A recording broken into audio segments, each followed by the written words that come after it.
This is going to blow your mind. If you had to guess where the maddest radio station ever is, what would be your first pick? Say, an underwater station, though you would be straining a bit to hear the conversation through the bubbles. A station staffed entirely by mice. Or maybe a radio station broadcasting from the moon's craters. Though I should imagine that would be quite difficult because, with the station being made of cheese and all. Everybody knows the moon's made of cheese. Actually, maybe the mice should work on that one. Well, wrong to all of those. Wrong, we say, because it's actually the Eiffel Tower in Paris. Okay, well, only sort of. That's not strictly true, but it was and is used as a radio antenna, a giant one that just so happened to save the Eiffel Tower from its very destruction.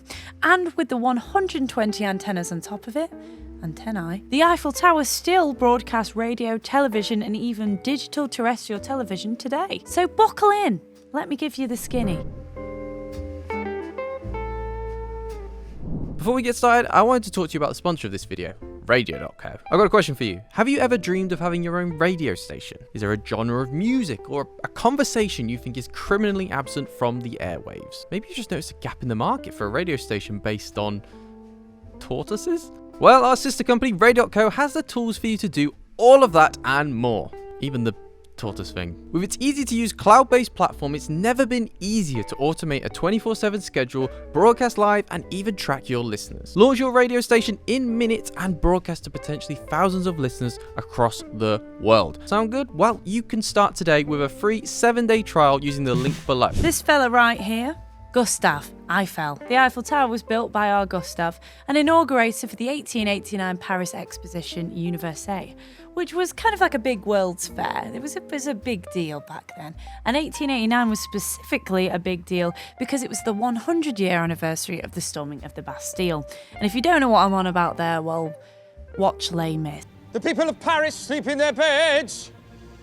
Anyway, so for the first couple of years, the tower was used as sort of like a great attraction for Parisians and tourists alike, sort of like it is today. But by the 1900s World Fair, its popularity had massively waned in such a short time. Another building had been built for the very same World's Fair years earlier. It was called the Galerie des Machines, and the city tore that down because they couldn't find a purpose for it.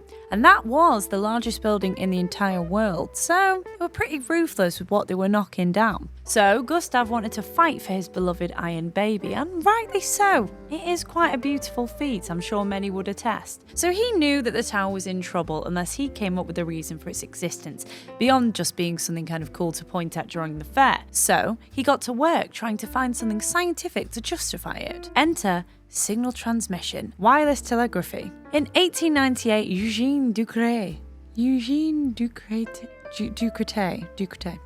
In 1898, Eugène Ducret made the very first Morse code radio contact between the Eiffel Tower and the Pantheon, about 4 kilometers apart, so a transmitting station got put in permanently on the tower, so that by the following year it enabled radio transmissions with London.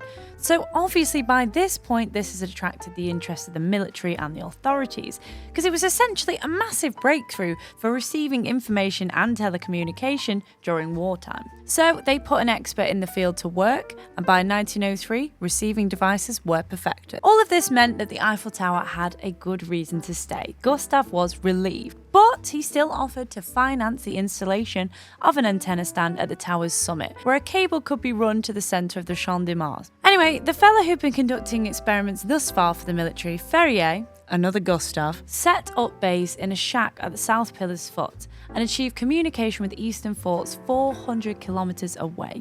Swiftly followed by communicating with the naval base in Tunisia and eventually reaching a distance of 6,000 kilometres in 1908.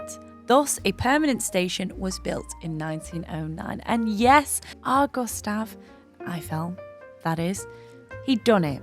The tower's strategic interest was completely confirmed, and he was granted an extension of the tower for another 70 years, starting on the 1st of January 1910. Radio is to thank for the Eiffel Tower not getting scrapped. So, how does it exist even today? Well, again, its existence is justified, not just because of the massive tourist popularity. So, during the First World War, the tower helped pick up enemy radio telegrams and catch actual spies. But from 1921, a civilian transmitter broadcast music programs, columns, and a news program. And these were picked up by amateurs on simple crystal radio sets before being widely shared and becoming the talk of the town. Radio Tour Eiffel was well known to Parisians at the time, and from there TV flourished into the 30s and hold on. We're Audio Insider. We do radio, podcast, music, audio-y stuff. This isn't our wheelhouse. You'll have to take a Google to learn about that side of things. But yes, indeed, the Eiffel Tower was in fact saved by radio,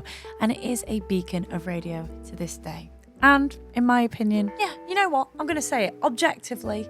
The coolest radio station in the world. Hope you enjoyed this little factoid that you can now whack out at a dinner party and flex your intellect with.